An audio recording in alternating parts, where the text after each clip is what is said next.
Hai, Assalamualaikum warahmatullahi wabarakatuh. Di video kali ini aku akan ngerjain soal MOOC. Ini aku dapat nilai 98.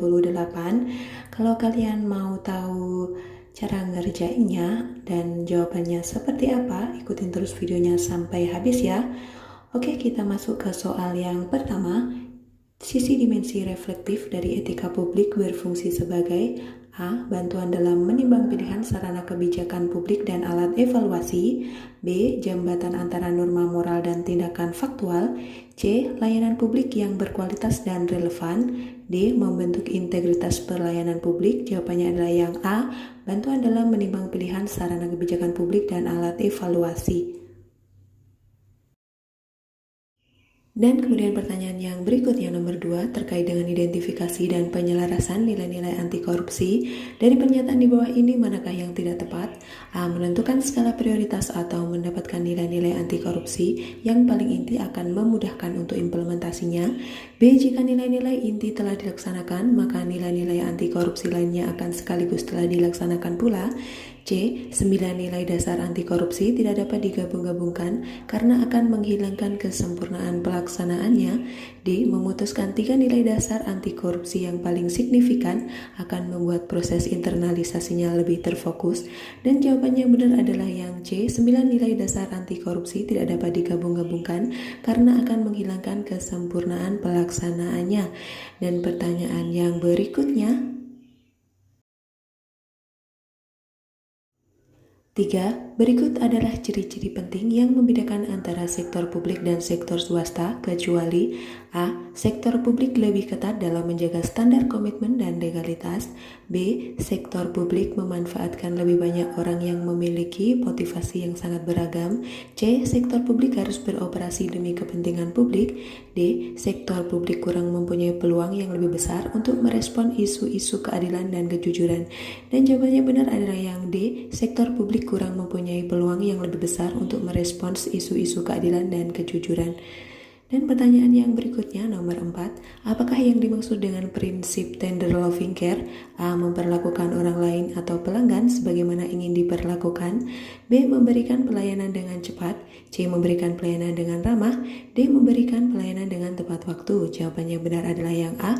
Memperlakukan orang lain atau pelanggan sebagaimana ingin diperlakukan. Dan pertanyaan yang berikutnya nomor 5, dalam Undang-Undang nomor 31 tahun 1999, Undang-Undang nomor 21 tahun 2001 dijelaskan bentuk-bentuk atau jenis korupsi: memaksa seseorang memberikan sesuatu, membayar atau menerima bayaran dengan potongan, atau untuk mengerjakan sesuatu bagi dirinya sendiri. Dikatakan sebagai A. Pemerasan, B. Gratifikasi, C. Benturan kepentingan dalam pengadaan, D. Perbuatan curang. Dan jawaban yang benar adalah yang A. Pemerasan. Pertanyaan nomor 6, PNS perlu meningkatkan citranya menjadi pelayan masyarakat dengan mengenalkan nilai-nilai akuntabilitas untuk membentuk sikap dan perilaku PNS sebagai berikut, kecuali A. Mengedepankan kepentingan publik, B. Integritas, C. Prinsip imparsial, D. Intoleransi keberagaman. Dan yang jawabannya benar adalah yang D. Intoleransi keberagamaan. Dan pertanyaan berikutnya, maaf ini sebenarnya nomor 7, ASN sebagai profesi berlandaskan prinsip sebagai berikut kecuali A. Nilai dasar, B. Komitmen, integritas moral dan tanggung jawab pada pelayanan publik, C. Sistem komando, dan D. Profesionalitas jabatan. Jawaban yang benar adalah yang C. Sistem komando. Dan pertanyaan yang berikutnya nomor 8, berikut ini bukan menjadi alasan eksternal untuk menghadirkan BOG menjadi penting dan tumbuh sebagai pendekatan yang mendapatkan perhatian dari pemerintah. A. Dorongan politik dalam mewujudkan integrasi kebijakan. B. Perkembangan teknologi informasi. C. Situasi dan dinamika kebijakan yang lebih kompleks. D. Peningkatan kehidupan demokratisasi. Dan jawaban yang benar adalah yang D. Peningkatan kehidupan demokratisasi. Dan pertanyaan yang berikutnya,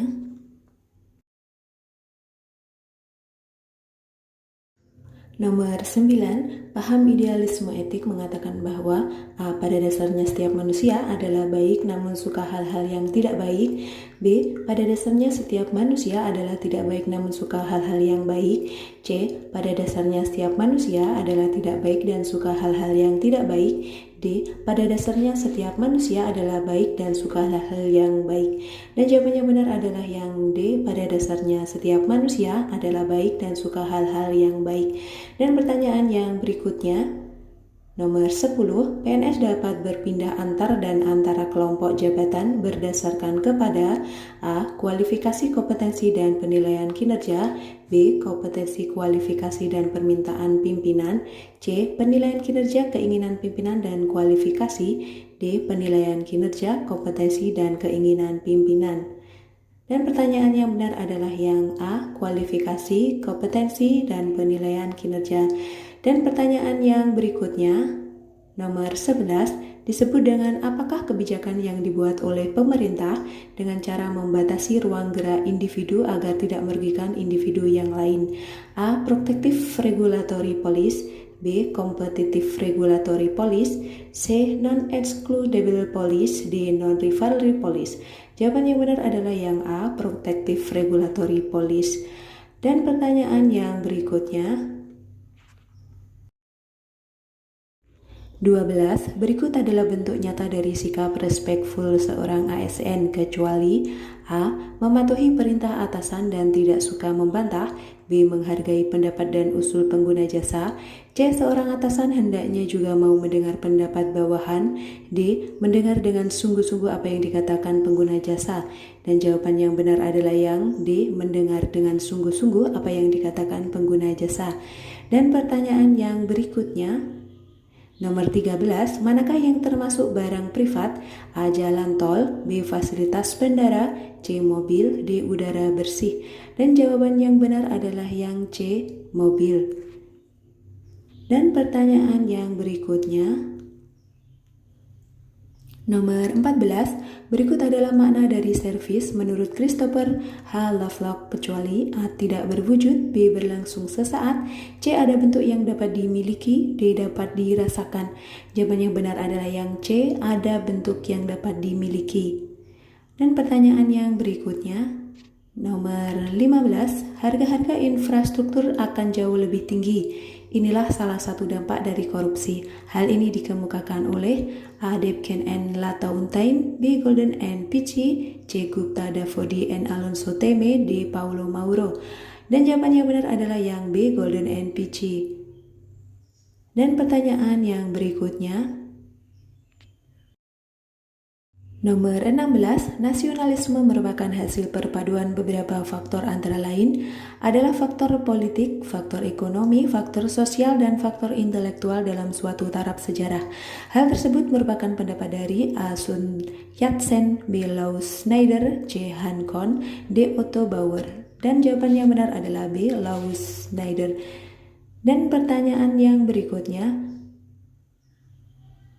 nomor 17, tingkatan akuntabilitas yang mengacu pada hasil pelaporan kinerja yang telah dicapai baik pelaporan yang dilakukan oleh individu terhadap organisasi atau institusi maupun kinerja organisasi kepada stakeholders lainnya merupakan tingkatan pada A. Akuntabilitas personal, B. Akuntabilitas kelompok, C. Akuntabilitas stakeholder, D. Akuntabilitas organisasi. Dan jawaban yang benar adalah yang D. Akuntabilitas organisasi. Dan pertanyaan yang berikutnya, nomor 18, akuntabilitas memiliki 3 fungsi utama sebagai berikut kecuali A. Untuk menyediakan kontrol demokratis, B. Untuk mencegah korupsi dan penyalahgunaan kekuasaan, C. Untuk meningkatkan efisiensi dan efektivitas, D. Untuk memenuhi kewajiban instansi. Dan jawaban yang benar adalah yang D. Untuk memenuhi kewajiban instansi. Dan pertanyaan yang berikutnya, nomor 19, kategori tingkat adaptasi negara-negara dalam mendukung WOG melalui penerapan teknologi informasi dapat dilihat dari ketersediaan hal-hal berikut ini, kecuali A. Chief Information Officer atau CIO, B. Interoperabilitas sektor publik, C. Integrasi pelayanan online, D. Portal masing-masing kementerian dan lembaga. Dan jawaban yang benar adalah yang D. Portal masing-masing kementerian dan lembaga. Dan pertanyaan yang berikutnya, nomor 20, yang bukan merupakan strategi yang mesti dijalankan organisasi agar pelaksanaan manajemen mutu terpadu dapat berjalan baik adalah A. Menyusun program kerja jangka panjang yang berbasis mutu. B. Membangun mindset pegawai terhadap budaya mutu. C. Mengembangkan budaya kerja yang berorientasi mutu, bukan sekedar melaksanakan tugas rutin dan sebagai formalitas menggugurkan kewajiban. D. Meningkatkan produktivitas organisasi. Dan jawaban yang benar adalah yang D. Meningkatkan produktivitas organisasi. Dan pertanyaan yang berikutnya, nomor 21, amanah seorang PNS adalah menjamin terwujudnya nilai-nilai publik. Nilai-nilai publik tersebut adalah sebagai berikut, kecuali A. Memiliki pemahaman dan kesadaran untuk menghindari dan mencegah keterlibatan PNS dalam politik praktis. B. Mengikuti seluruh arahan pimpinan dalam menjalankan tugas tanpa memperhatikan ketentuan dan nilai-nilai yang berlaku dalam organisasi. C. Mampu mengambil pilihan yang tepat dan benar ketika terjadi konflik kepentingan antara kepentingan publik dan kepentingan sektor, kelompok, dan pribadi. D. Memperlakukan warga negara secara sama dan adil dalam penyelenggaraan pemerintahan dan pelayanan publik. Jawaban yang benar adalah B. Mengikuti seluruh arahan pimpinan dalam menjalankan tugas tanpa memperhatikan ketentuan dan nilai-nilai yang berlaku dalam organisasi. Dan pertanyaan yang berikutnya, 22. Pelopor pergerakan kaum wanita pertama di Indonesia adalah A. Dewi Sartika, B. Christina Martatia Hahu, C. Cut Nyak-Din, D. R.A. Kartini. Jawaban yang benar adalah D. R.A. Kartini. Dan pertanyaan yang berikutnya, nomor 23, yang tidak termasuk nilai-nilai dasar anti korupsi adalah A. Jujur, B. Peduli, C. Simpati, D. Mandiri. Jawaban yang benar adalah yang C. Simpati. Dan pertanyaan yang berikutnya, nomor 24, ada banyak faktor penyebab terjadinya korupsi. Antara lain adalah hal-hal berikut, kecuali A. Administrasi atau sistem, B. Perilaku SDM, C. Pribadi PNS yang berintegrasi, D. Kultur masyarakat. Dan jawaban yang benar adalah C. Pribadi PNS yang berintegrasi. Dan pertanyaan berikutnya, nomor 25, public servants must be both moral philosophers and moral activists, which would require first an understanding of and belief in regime values, and second, a sense of extensive benevolence for the people of the national. Merupakan pernyataan terkait ASN sebagai pelayan publik dari A. Frederickson and Hart, B. Rico Kur, C. Immanuel Kant, D. Collins Cobwell. Dan jawaban yang benar adalah yang A. Frederickson dan Hart. Dan pertanyaan yang berikutnya, nomor 26, selama ini instansi pemerintah mengusulkan formasi perekrutan PNS bukan semata-mata berdasarkan kebutuhan. Misalnya PNS hakim di pengadilan yang direkrut karena kedekatan. Hal ini berdampak kepada A. Kita kekurangan hakim yang tidak baik dan kelebihan hakim yang baik. B. Kita kekurangan hakim yang baik dan kelebihan hakim yang tidak baik. C. Kita kelebihan hakim yang baik dan kekurangan hakim yang tidak baik. D. Kita kelebihan hakim yang tidak baik dan kekurangan hakim yang tidak baik. Dan jawaban yang benar B. Kita kekurangan hakim yang baik dan kelebihan hakim yang tidak baik. Pertanyaan berikutnya, nomor 27, hal yang mencerminkan nilai keunggulan produk atau jasa yang diberikan kepada pelanggan sesuai dengan kebutuhannya merupakan konsep dari A. Mutu, B. Kreativitas, C. Efisien, D. Inovatif. Dan jawaban yang benar adalah yang A. Mutu. Dan pertanyaan yang berikutnya, nomor 28, berdasarkan jenisnya, pegawai ASN dikelompokkan ke dalam A. PNS dan PPPK, B. PPPK dan pejabat fungsional, C. Pejabat struktural dan pegawai honorer, D. Pejabat struktural dan pejabat fungsional. Jawaban yang benar A. PNS dan PPPK. Pertanyaan yang berikutnya, nomor 29, berikut ini adalah tugas dari pegawai ASN kecuali A. Melaksanakan kebijakan yang dibuat oleh pejabat pembina kepegawaian, B. Memberikan pelayanan publik, C. Mengelola partai politik, D. Mempererat persatuan dan kesatuan bangsa. Jawaban yang benar adalah yang C. Mengelola partai politik. Dan pertanyaan yang berikutnya, Nomor 30, manakah dari pernyataan berikut yang bukan merupakan karakteristik nilai dasar orientasi mutu? A. Mengedepankan komitmen terhadap kepuasan customers atau clients. B. Beradaptasi dengan perubahan yang terjadi, baik berkaitan dengan pergeseran tuntutan kebutuhan customers atau klien maupun perkembangan teknologi. C. Menggunakan pendekatan ilmiah dan inovatif dalam pemecahan masalah dan pengambilan keputusan. D. Melakukan peningkatan jumlah produksi layanan secara terus-menerus. Jawabannya adalah yang D. Melakukan peningkatan jumlah produksi layanan secara terus-menerus. Dan pertanyaan yang berikutnya, nomor 31, dalam metode PDCA ada 3 tindakan atau keputusan yang dapat dilakukan untuk menindaklanjuti hasil pemeriksaan, yaitu kecuali A. Adopsi, B. Adaptasi, C. Integrasi, D. Membatalkan. Jawaban yang benar adalah yang C. Integrasi. Dan pertanyaan yang berikutnya, nomor 32, berikut ini merupakan gambaran kedudukan pegawai ASN. A. Berkedudukan sebagai unsur aparatur negara. B. Melaksanakan kebijakan yang ditetapkan oleh golongan tertentu. C. Terikat dengan pengaruh dan intervensi golongan dan partai politik. D. Mematuhi perintah pimpinan walaupun tidak sesuai dengan aturan yang berlaku. Jawaban yang benar adalah yang A. Berkedudukan sebagai unsur aparatur negara. Dan pertanyaan yang berikutnya, nomor 33, kegiatan perbaikan berkelanjutan yang melibatkan setiap orang dalam organisasi melalui usaha yang terintegrasi disebut A. Total Product Management, B. Total Improvement Management, C. Total Quality Management, D. Total Resource Management. Dan jawaban yang benar adalah yang C. Total Quality Management. Dan pertanyaan yang berikutnya, nomor 34, yang tidak termasuk ke dalam kode etik dan kode perilaku ASN antara lain: A. Melaksanakan tugasnya dengan jujur, bertanggung jawab, dan berintegrasi tinggi. B. Melaksanakan tugasnya dengan cermat dan disiplin. C. Melayani dengan sikap hormat, sopan, dan tanpa tekanan. D. Mendorong kesetaraan dalam pekerjaan. Jawaban yang benar adalah D. Mendorong kesetaraan dalam pekerjaan.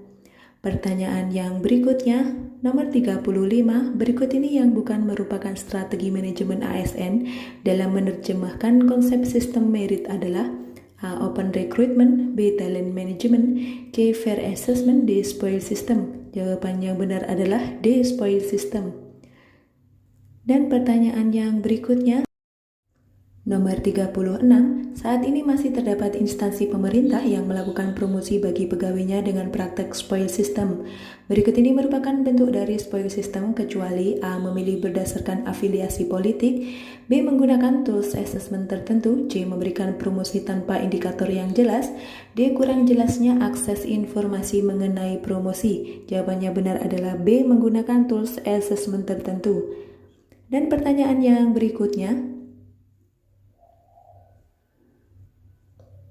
nomor 37, ide WOG dalam mengintegrasikan sektor-sektor ke dalam satu cara pandang dan sistem diperkenalkan pertama kali oleh tokoh politik A. Barack Obama, B. Tony Blair, C. Angela Merkel, D. Kevin Rudd. Jawaban yang benar adalah yang B. Tony Blair. Pertanyaan yang berikutnya,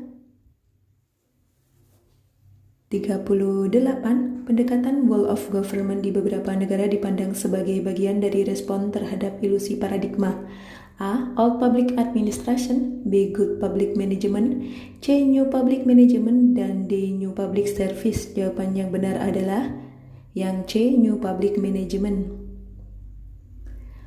Dan pertanyaan yang berikutnya, nomor 39, berikut ini bukan menjadi alasan eksternal untuk menghadirkan WOG menjadi penting dan tumbuh sebagai pendekatan yang mendapatkan perhatian dari pemerintah.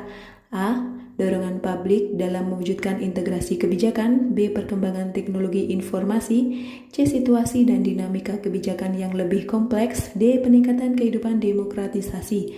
Jawaban yang benar adalah D. Peningkatan kehidupan demokratisasi.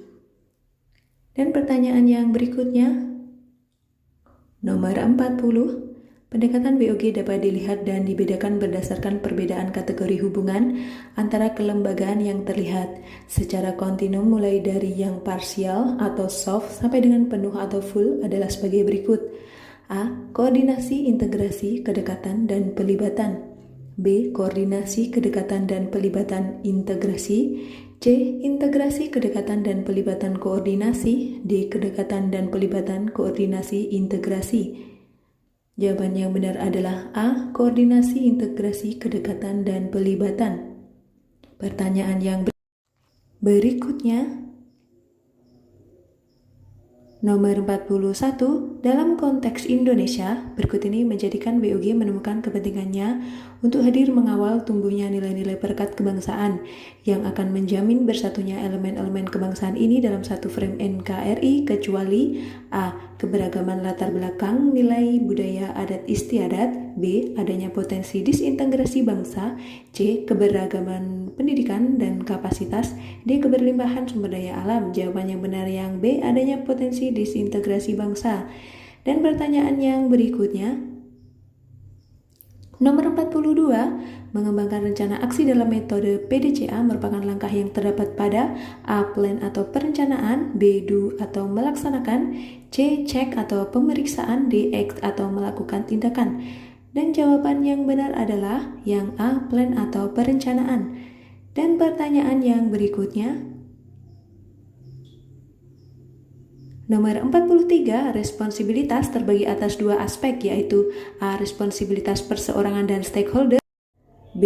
Responsibilitas institusi dan stakeholder, C. Responsibilitas perseorangan dan instansi, D. Responsibilitas stakeholder dan publik. Dan jawaban yang benar adalah yang C. Responsibilitas perseorangan dan instansi.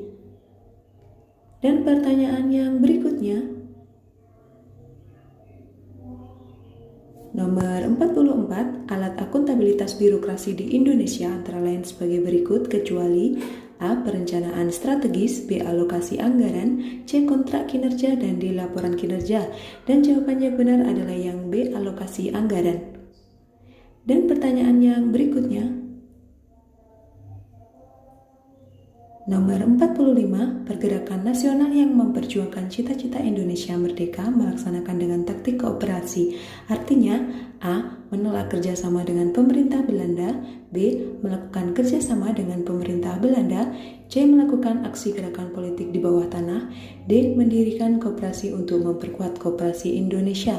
Dan jawaban yang benar adalah yang B. Melakukan kerjasama dengan pemerintah Belanda.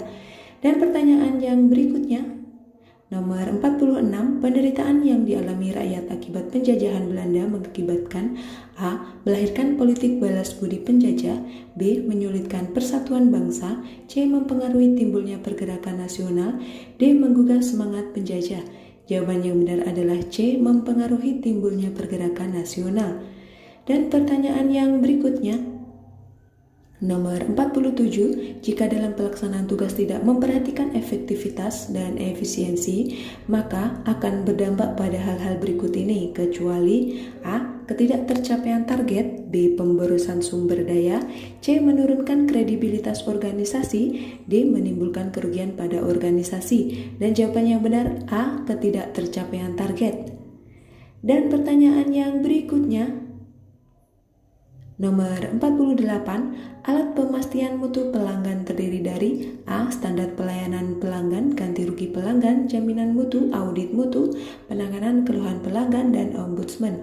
B. Standar pelayanan pelanggan, kepuasan pelanggan, jaminan mutu, audit mutu, penanganan keluhan pelanggan, dan ombudsman. C. Standar pelayanan pelanggan, kepuasan pelanggan, orientasi mutu, audit mutu, penanganan keluhan pelanggan, dan ombudsman. D. Standar pelayanan pelanggan, ganti rugi pelanggan, orientasi mutu, audit mutu, penanganan keluhan pelanggan, dan ombudsman. Dan jawaban yang benar adalah A. Standar pelayanan pelanggan, ganti rugi pelanggan, jaminan mutu, audit mutu, penanganan keluhan pelanggan, dan ombudsman. Dan pertanyaan berikutnya, nomor 49, disebut dengan apakah problem yang menjerat birokrasi? A. Patologi birokrasi, B. Masalah birokrasi, C. Penggelembungan birokrasi, dan D. Red tape. Dan jawaban yang benar A. Patologi birokrasi. Dan pertanyaan yang berikutnya, nomor 50, dalam menjalankan tugas dan fungsinya untuk menyelenggarakan pelayanan prima kepada masyarakat, pegawai ASN menghadapi berbagai tantangan seperti berikut, kecuali A. Tuntunan untuk meningkatkan profesionalitas. B. Bersih bebas dari KKN. C. Persaingan yang tinggi di tingkat internasional. D. Mudahnya aksesibilitas pegawai. Jawabannya benar adalah D. Mudahnya aksesibilitas pegawai. Dan sampai di sini, ini adalah pertanyaan-pertanyaan yang sudah saya jawab dan dapat nilai 98. Semoga kalian juga mengerjakannya sungguh-sungguh dengan contoh-contoh yang sudah saya berikan ini. Semoga kalian sukses dan mendapat nilai yang baik. Dan wassalamualaikum warahmatullahi wabarakatuh.